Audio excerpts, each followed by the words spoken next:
The date is the 5th of April 1945, and the battlefields of Europe are witnessing the final throes of the war. The roar of artillery fills the air, punctuated by the screech of shells as they carve through the atmosphere. Overhead, Allied bombers circle, their engines a constant hum, as they prepare to strike strategic targets deep within enemy territory. On the ground, the landscape is a shattered wasteland, burned-out vehicles, broken buildings, and the heavy scent of smoke and death. Amidst the chaos, a convoy of American medics and soldiers moves swiftly through the war-torn streets of a small town in northern France. Their mission? To evacuate the wounded. The convoy winds its way toward a makeshift field hospital, where nurses, doctors, and medics work tirelessly to save lives.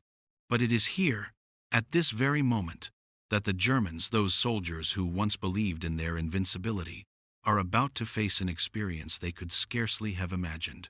As the convoy reaches its destination, a contingent of German nurses, captured during a recent raid, is being led into the medical facility. These women, who had once cared for the wounded on the other side of the battlefield, now find themselves on the receiving end of medical attention, an ironic twist of fate. Their eyes scan the room, bewildered by the surroundings. Clean, well-lit hallways, a level of organization they hadn't seen in the chaos of their own war-ravaged country. The American nurses, despite the language barrier, approach them with empathy, offering them a glass of water, a blanket, and a kind word. To many of these nurses, the experience is nothing short of surreal. They had heard the stories, rumors, really, of the Allies' brutal treatment of prisoners, of how their soldiers were often subject to harsh conditions, cruelty, and death. But here, in this strange, unfamiliar world, they are met with something completely different, a level of care and respect they never thought possible from their enemies. The Germans had always been taught that they were the superior race, the ultimate warriors, and their treatment of prisoners of war reflected this belief. Now, in the foreign world of U.S. military hospitals, they are confronted with a stark contrast. For the first time in their lives, the nurses are not merely viewed as enemy captives, but as fellow human beings in need of care. Their wounds are treated with precision, their comfort a priority, and the same level of care is extended to them as would be given to any American soldier. For one of the nurses, named Maria, the reality is a hard pill to swallow. She had been part of the German military medical corps since the early days of the war. Trained to assist wounded soldiers in the worst of circumstances, she never expected to be the one on the receiving end of treatment. In her previous role, she had witnessed firsthand the brutal tactics employed by the German military on both the battlefield and behind the lines, including how their medical professionals were expected to turn a blind eye to the atrocities committed by their own forces. Now, as she lies on an American cot, her wounds dressed by an American nurse named Sarah, she can't help but feel a sense of deep unease. The American nurse gently presses a cold cloth against her forehead, and Maria winces slightly from the pain. But it's not the physical discomfort that bothers her, it's the overwhelming sense of guilt that threatens to consume her. She looks up at Sarah, the nurse's expression calm and understanding, and for the first time in what feels like years, Maria feels something she had long ago forgotten: compassion. The difference in care is so stark that it leaves Maria speechless. In the hospitals back in Germany, nurses had been tasked with keeping their patients alive, but always under the pressure of limited resources. Food was scarce, and the wounded often had to wait for long periods of time before receiving any care. Even when they were treated, the quality of medical attention was compromised by the sheer volume of patients and the desperate conditions. But here, in this foreign hospital, every patient receives immediate care. Every nurse and medic moves with purpose, and the equipment available is far more advanced than anything she had ever seen in Germany. As Maria tries to process these bewildering new circumstances, her thoughts are interrupted by the sound of a loud bang in the distance. It's the unmistakable sound of artillery, likely an incoming strike. But even in the midst of this war zone, the calm efficiency of the American medical staff remains unbroken. There is no panic, no rush. They simply go about their work with a sense of order and discipline that seems worlds apart from the chaos she had known in her own country. The nurses, though surprised, are also deeply aware of the gravity of their situation. They know that their lives are hanging in the balance, that they are prisoners of war, captured by the very forces they had once fought against. But there is something else at play here, something they had never anticipated: the human dignity extended to them, the way they are treated as equals rather than enemies. As the hours pass and the nurses receive further treatment, they begin to converse more freely with their American counterparts. Some of the conversations are awkward, held in broken English and German, but they are conversations nonetheless. For the first time, the German nurses are allowed to speak freely without the looming presence of their commanders or the ever-watchful eye of the Reich. And in these moments, they begin to see their captors not as faceless enemies, but as real people, each with their own struggles and dreams, fighting a war they had never wanted. In the coming days, the nurses are moved to a new facility, one where they will continue to recover and receive medical treatment. But this is not just a physical journey for them. It is a profound emotional one as well. They are forced to confront the truths of their own involvement in the war, the role they had played in supporting the Nazi regime, and the atrocities they had witnessed.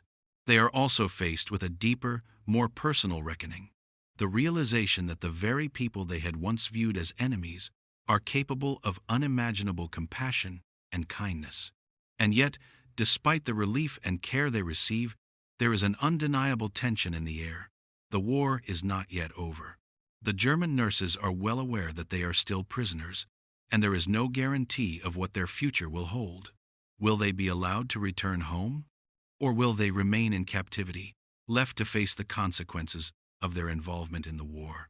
But in the meantime, there is something more immediate at play: the simple, undeniable fact that they are alive. They are cared for, treated with respect, and given the chance to heal. For these German nurses, their time as captives in American hospitals becomes a strange, bittersweet turning point in their lives, a moment when they are faced with the humanity of their enemies and, in turn, are forced to reckon with their own. As the final days of the war approach and the German forces begin to collapse under the weight of Allied power, the nurses experience a quiet, transformative shift. They are no longer the ones in charge, no longer the ones who hold the power of life and death. They are the ones who must rely on the very forces they once fought against.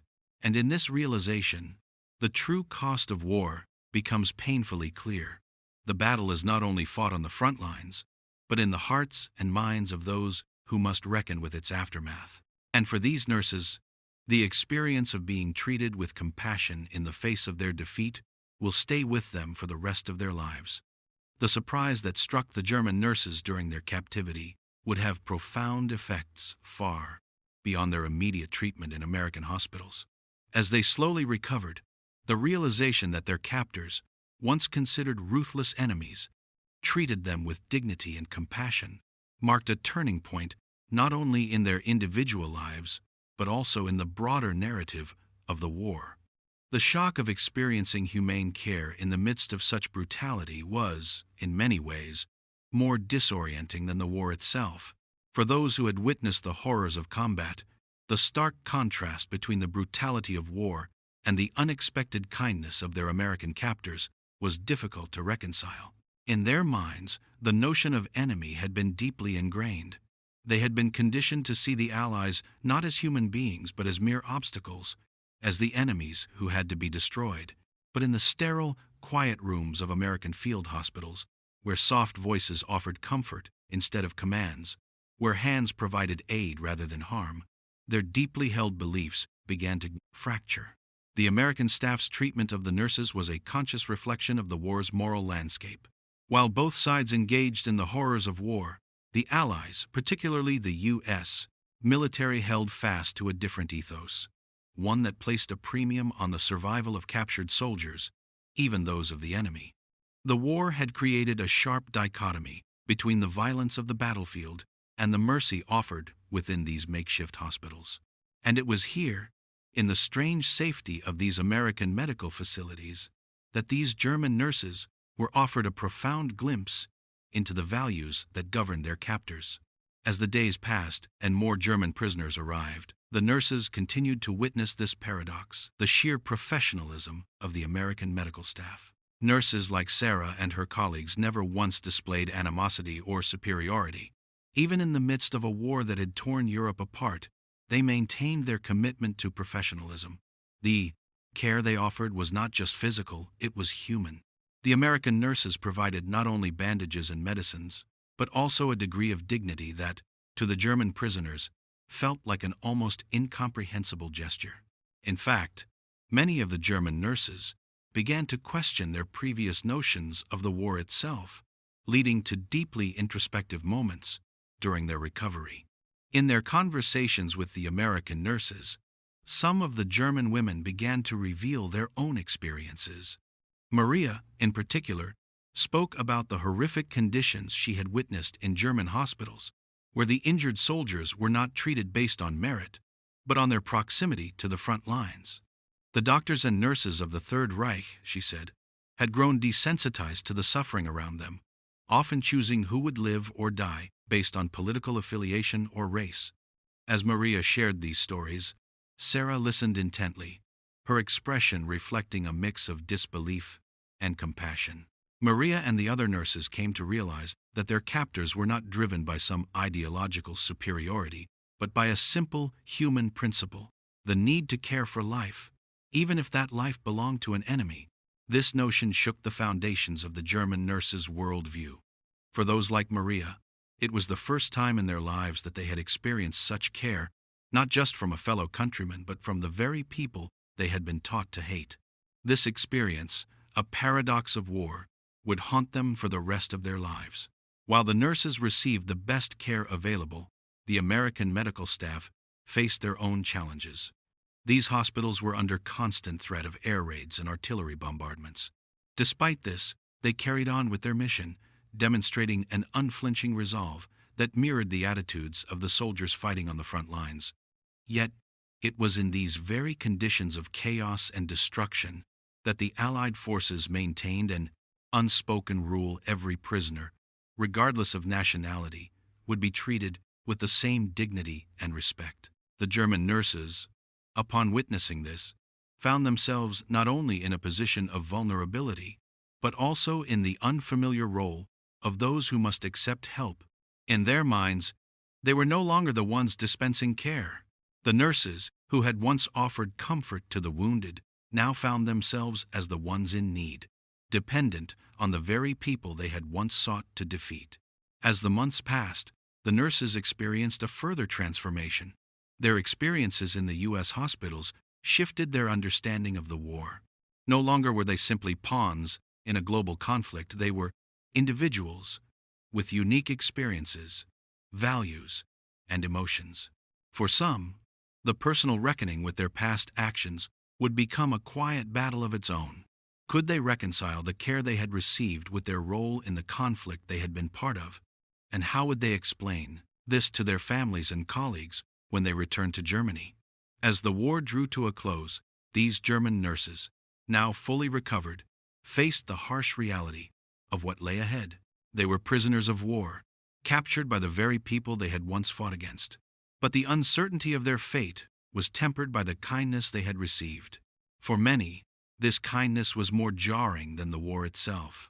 As the Allies pushed toward victory, the nurses found themselves at a crossroads, caught between the brutality of the past and the unexpected compassion they had been shown. The end of the war did not erase the emotional scars that many of these nurses carried with them. The experiences of their captivity in American hospitals would shape the rest of their lives, leaving them to grapple with the implications of their wartime role. For some, the memory of the care they received would serve as a reminder of the stark contrast between the values they had been taught to uphold and the humanity they had witnessed in their captors. The war's end saw the nurses released and repatriated to Germany, but their journey was far from over. The wounds of the past were not so easily erased. As they returned to a broken country, they would have to reconcile their personal transformation with the rest of society, which was still in the throes of rebuilding itself. The war had left its indelible mark on their hearts, and they would never forget the unexpected kindness they had been shown. For the German nurses, the war had become more than a series of battles. It had become a deeply personal journey, one in which they had not only fought for survival, but had been forced to confront the very nature of human dignity and compassion. The American hospitals, with their sterile halls and attentive medical staff, had become a strange symbol of what could be achieved, even in the darkest of times what could be achieved, even by those who were once enemies. And as the nurses walked away from the ruins of the war, they did so with the knowledge that their experience in those hospitals would remain with them, haunting them and shaping them for the rest of their lives. The memory of that care, that humanity, would forever be a testament to the fact that even in the darkest moments of history, kindness and compassion can still find a way to shine through. The impact of the German nurses' experiences in U.S. military hospitals rippled far beyond their personal transformation. The trauma of war, combined with the unexpected kindness they received, left deep psychological scars that would not fade easily. But the effect on the American medical staff, too, was profound, offering them a unique perspective on the true nature of war and humanity. For the American nurses, treating enemy prisoners of war was not just a clinical duty, it became an emotional and moral reckoning. Many of these nurses had never been exposed to the enemy in such a direct, personal way. The nurses they cared for were no longer faceless enemies. They were individuals, women who had once been part of the very system that had devastated Europe. The experience forced them to confront the paradox of war, that the people they were taught to hate were also capable of suffering, of vulnerability, of needing care. Sarah, one of the American nurses who had worked closely with Maria, reflected years later on the strange shift in her understanding of the war. "You always think of the enemy as the other," she said. "But when you're looking at them across a bed, treating their wounds, feeding them, sometimes you forget they're enemies at all. They're just people. They're just scared, just trying to survive, just like us." The emotional toll on the American nurses was not unlike the German captives' own psychological trauma. They had joined the military to fight for their country, to defend the ideals of freedom and democracy. But now, as they sat beside these injured women, there was a growing awareness that they were fighting for something much more complicated than victory. The war had blurred the lines between right and wrong, hero and villain, enemy and friend. The humanity of both sides had been eroded, and in its place, a stark realization emerged. The war had robbed everyone of their innocence in different ways. Yet, there was an undeniable pride that came with this act of care. The American nurses knew that their treatment of the German captives was a reflection of the broader ideals they were fighting for: freedom, compassion, and the right to live without the constant fear of tyranny. In that small corner of a war-ravaged world, in those sterile hospital rooms, they held a small but powerful victory of humanity over violence. It was a reminder that in even the most brutal of wars, there was still a choice to be made: to dehumanize the enemy or to extend a hand of mercy. Meanwhile, back in Germany, the nurses' stories would be heard only in whispers, if at all. Returning to their homeland after the war was over, many of them found themselves in a society that was both rebuilding and reckoning with the atrocities it had witnessed. The war's end had not been a clean slate. It had left deep, painful scars on the collective psyche of the German people. For those who had been part of the Nazi war machine, including the nurses, the questions of guilt and redemption were unavoidable. How would they be received by their families, by their communities? How would they reconcile their role in a war that had caused so much destruction? And what did it mean to have been treated so compassionately by the Allies, especially by the Americans they had once fought? Maria, for one, returned to a Germany that was beginning to see the first rays of peace. But the sense of guilt weighed heavily on her. She had spent years caring for soldiers who fought in a regime that had wreaked havoc on Europe. She had witnessed the brutal treatment of civilians, the horror of concentration camps, and the oppression of entire populations. Yet, here she was, having received care from the very people she had once regarded as the enemy. Could she, in good conscience, return to her life before the war? Could she go back to the same profession, knowing the toll the war had taken on her, knowing the things she had seen, and yet having received such kindness from those she had once called enemies? The American treatment of the nurses presented a stark contrast to the prevailing attitudes in Germany. While many Germans felt shame and sorrow over the war's outcome, they also felt a deep need to rebuild, to restore their nation's dignity. For some of the German nurses, returning to their medical careers in this context was nearly impossible. The trauma they had experienced both as captives and as participants in the war had altered their perspectives in ways they couldn't have anticipated. How could they return to a profession that had been so deeply intertwined with the war machine? And how could they forget the kindness extended to them by the Allies, the very people they had once fought against? For the American medical staff, the act of caring for their former enemies had a similar but different impact. It reinforced their understanding that war was never as simple as good versus evil. Their experiences in those hospital rooms, nursing the wounded and the sick, revealed the human cost of war in a way that no battlefront could. These nurses would carry the weight of this realization for the rest of their lives, understanding that the true battle was not always fought on the front lines. It was fought within the hearts of those who cared, those who showed mercy, those who chose to stand for humanity in the face of unimaginable violence. As the years passed, the stories of these nurses, both German and American, became part of a larger narrative of reconciliation, healing. The lessons learned in those American hospitals would echo through the lives of those who had experienced them. The German nurses would, in many ways, be forever haunted by the kindness they had received from the Allies, knowing that it had come at the cost of their own involvement in the war. But it also served as a beacon of hope, a reminder that even in the darkest hours of history, compassion and humanity could still prevail. The legacy of this experience would extend far beyond the nurses themselves.